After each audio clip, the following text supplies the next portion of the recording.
they realized this was a critical path, and the volume was increasing on the demand on this, and they had another one that was scheduled to come on stream 2 months after this one actually blew up. So they actually dodged that bullet.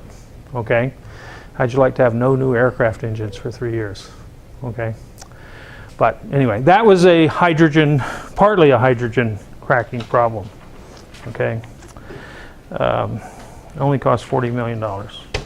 Okay, so there's lots of stories of hydrogen cracking. Okay, so I think I'm going to skip. Well, I won't skip. If I want to look at the heat affected zone or the structure, whoops, probably turn this thing off again or whatever. Does that bring it back? Yep, okay. So this is the microstructure of a weld, a steel weld, and you have the weld metal, which is sort of columnar. You have a coarse grain region in the heat affected zone. You have a finer grain region. And in fact, we can give titles to these. Solidified weld metal, solid liquid transition zone, where you actually have we call the mushy zone sometimes. It's like the Slurpee. Grain growth zone, the large grain size. The recrystallized zone, where you get finer grains. Partially transformed temperate zone. Unaffected base metal, don't worry about all of that.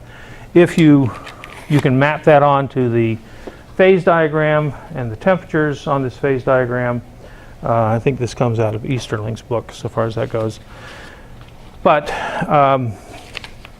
you can get lots of different properties in here. And to give you another example of getting different properties. So when I was an engineer at Bethlehem Steel, this is for you Coast Guard folks, they were building LNG tankers right down here in Quincy, Massachusetts. It was an old shipyard that Bethlehem Steel had built in World War I, I think. And it was maybe it was a Bethlehem Steel shipyard. Anyway, they were building the great big spherical LNG tankers, and they had to have a steel skirt. It was basically just a cylinder, about 150 feet in diameter. And it was just a cylinder, and you put the sphere on top of the skirt. So you have this big aluminum sphere, and then you have a skirt that is the pedestal that the sphere sits on, okay, as far as that goes. And I was trying to develop a very weldable steel for this steel skirt. And it turns out they were using an ASTM A537 steel, which was good to minus 20 degrees. And if you looked in the Coast Guard regs for this critical application, because you certainly don't want to lose your pedestal that's holding all this liquid natural gas, they said you had to measure the toughness, a Sharpie test for impact, right at the center of the weld metal, right at the toe of the weld, and then 1 millimeter, or I guess it was 1 millimeter, 3 millimeters, and 5 millimeters away. So you're trying to test each one of these different zones for toughness, because different things can happen and you could lose your toughness in some of those regions. Well, I learned several things as a young engineer. First of all, we had to have our machining of these things done at the Bethlehem Steel plant. And basically, if they weren't busy and you sent something down there to be machined, you would pay a fortune for it, because they had to fill up their time, right? And so the machinists would take their time. If you called up and you'd ask the foreman, are you busy? And he says, yeah, we're busy. You'd ship your stuff down there when they were busy, because you wouldn't get overcharged for it. But if they weren't busy, you get overcharged. He never did figure out that when we called up and said, hey, I can't remember his name, how busy are you? If he said he was busy, he'd get work. And if he said he wasn't busy, he wouldn't get work. Completely dysfunctional system. But nonetheless. Yeah, same. Oh, yeah, sure. This is always in the same company. I mean, that's the plant, and this is the research department. I mean, you can call it the same company, but they don't work for the same purposes, right? Just like any other organization, right? Sub-optimized, right? Anyway, so I would actually we'd have to send them down, get them machined, and then they'd send them back, and technician would etch them, and we'd mark them off and put a little a punch mark, and so they would then put the little notch. We'd have to send it back down. They put the notch in, and then we test them for toughness. It turns out you had to meet 20 foot-pounds at minus 20 degrees Fahrenheit, because that was the Coast Guard reg. Well, they were making the steel at not Burns Harbor, at Sparrows Point, Maryland, Bethlehem Steel Shipyard, or steel making facility. And they were having a hard time getting 20 foot-pounds even in the base plate. They would often have to double normalize, go through 2 heat treatments to get finer grained, higher toughness steel. Sometimes they'd have to triple normalize. Now, if they'd gone to low sulfur steel for an extra 20 bucks a ton, they could have easily gotten the properties, but Bethlehem Steel's management was too cheap to do that. They would much rather spend $40 in extra normalizing than to pay $20 and give it away, right? So anyway, the average toughness on the plates going to the shipyard had to meet a 20 foot-pound minimum, and the average was just under 21, okay? So not a lot of leeway on what we were shipping to them. Most of them were down around 15 or 20 or 15 to 19 on the first normalize, and they'd have to second normalize. Some of them got a triple normalize. But every now and then, one of the plates would come in at 30 foot-pounds, okay? And what the shipyard would do is they'd go out and find that plate, and they would cut it up into test plates. Because every weld that went on the ship, you had a runoff tab. So if I was welding a seam right here, you had to have a runoff tab to make an extra 12 inches of weld so you could cut it up for the, just like the prolongation I was talking about, you had to have a piece you're going to cut off that you could test. And so they were testing 30 foot-pound plate every time. And the weld might degrade something from 21 to 15, but the Coast Guard got a report that they were all above 20 because it started out at 30 and it might drop down to 24. Isn't that great? Hey, we're only talking safety here. It turns out it's not that big a deal, because what's happened over the years is we put safety factors on top of safety factors. That report I showed you from 1946 showed that the problem for the Liberty ships were Liberty ships that had less than 10 foot-pounds of toughness, okay? So when they came out in the 1950s with requirements, they said, we'll add another 5 foot-pounds, so you have to have 15 foot-pounds minimum. And that was through the 50s and 60s. Then starting in the 70s, the Coast Guard decided, well, some people are playing games on it, we'll go to 20 as the minimum. And then when they started building pipelines in Alaska and places, they said, let's go to 30. And at one point they were talking about going to 80 foot-pounds minimum, okay, which is just way beyond anything anyone would ever need. Hey, but if you're not paying for it and you're just regulating someone, you just tell them what to do, right? And you don't care. It's their nickel, not yours. And so it turns out, they were probably safe because we had an extra 10 foot-pounds in there to begin with, okay?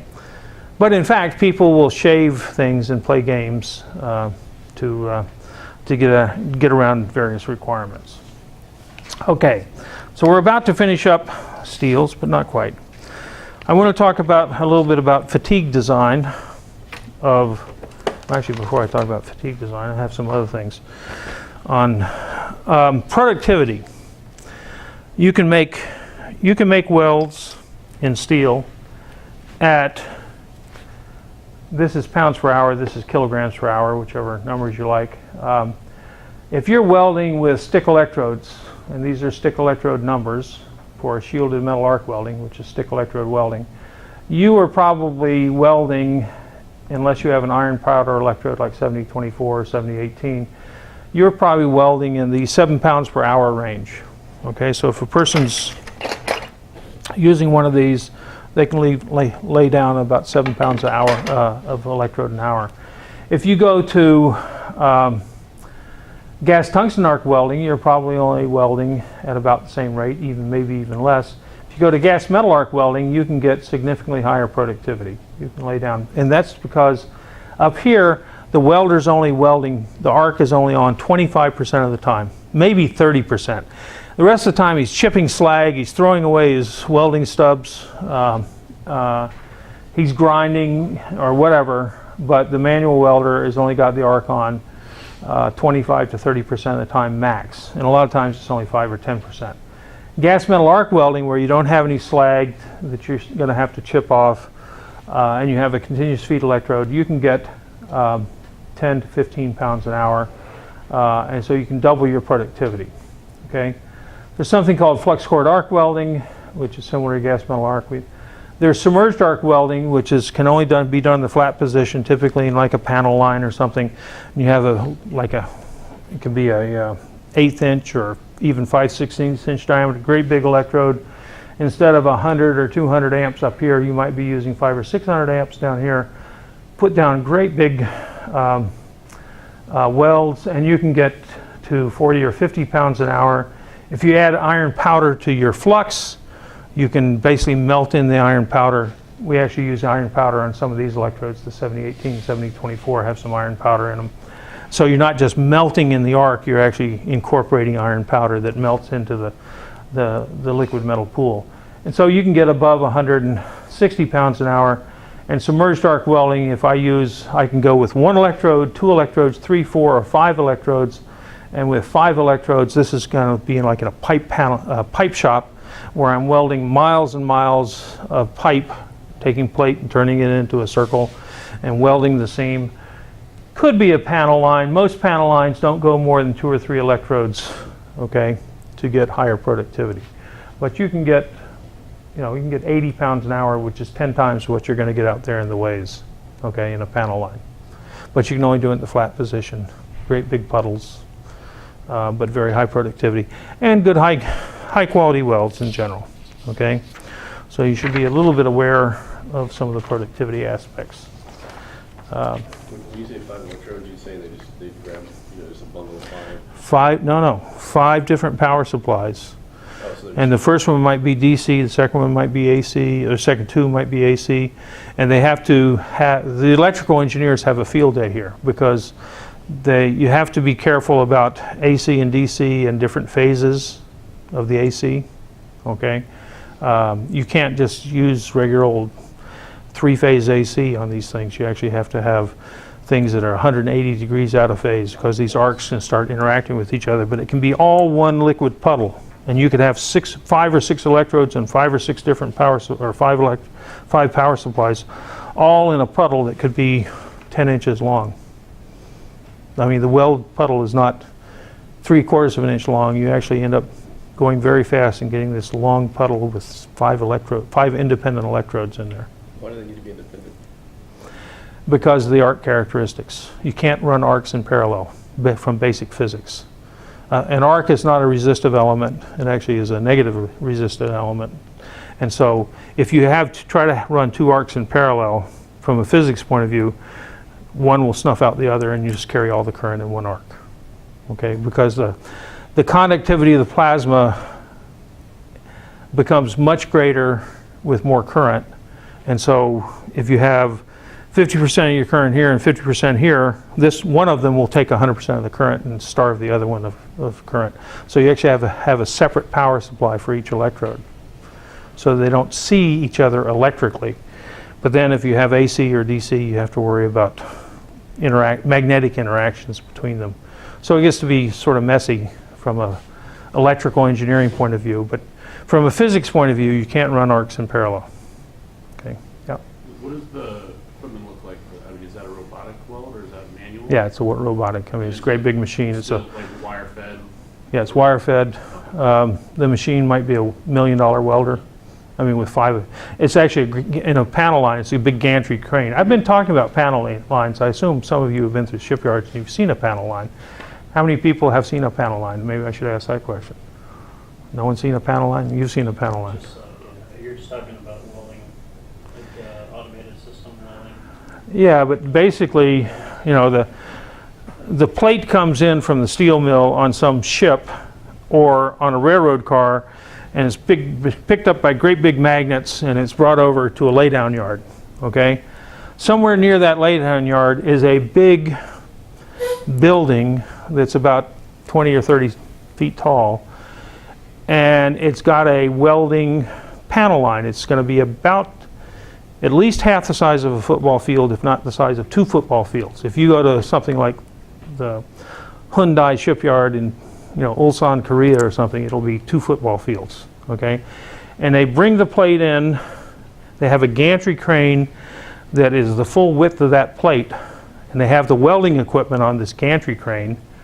The gantry crane is only about 10 or 15 feet tall, but it's got, 20 tons of welding equipment on it. And they'll bring the plate in, they'll bring another plate, and they'll weld the 2 plates together to make a big plate, okay? And they'll weld another plate. They continuously weld these plates, and then further down, they cut out all the weird shapes you want to make a real ship. You don't make ships out of rectangular plates, you make it out of curved plates and things like that. So in a panel line, you want to take the biggest plates you can buy from the steel mill and weld them together into bigger plates that you can cut big sections out of and make these huge, things that you're going to form and shape and turn into the sides of the ship, okay? And so in a panel line, when you just got flat plates and you're just welding square plates together, you want the highest productivity you can. Once you start cutting them into weird shapes and taking them out and putting them up against some egg crate construction, now you got some guy with a stick electrode, and it's much harder to automate. But yeah, the panel line, you should have asked me about what's a panel line, okay? I thought, actually, almost none of you have been to a soup ship, right? Usually half the people in the class have been to a soup ship, but here, no one's been to a soup ship? A couple of you haven't seen a panel line at a soup ship? It's different at a surface shipyard than something. Oh yeah, you don't have panel lines with 2-inch plate or 3-inch plate or whatever. I'm not supposed to say what thickness plate. I'm Okay. like soup ship garden, so I've seen like the pictures that want it. Yeah, they might have a small panel line or something, but in general, you take the big heavy plate and you take it to this Ford shop and they form it by a press brake that just sort of takes a flat plate and turns it into a curved plate, okay, which is an art in itself. And they have these big plywood forms. Actually, they may do it with lasers now, but when I was there, when they were forming the plate into the curved sections, they would have a master craftsman who had been working at this for 35 years, and he would take this big plywood form that had the shape, and they would form it, and then he'd take the plywood form up and see if it fits. Okay, and if it didn't, they'd go and he'd hit it again, to shape it back to, and you'd have to have tolerances like they're like 1/8 of an inch on some of the outer surface of a sub has got to be pretty precise for hydrodynamic reasons, right? So in any case, well, you ought to get a tour of a shipyard someday, both a surface shipyard and a sub shipyard, because they're very different, okay, extremely different. Okay, I can't give you a tour of the shipyard. Sorry about that. In fact, I can't even get in a shipyard anymore.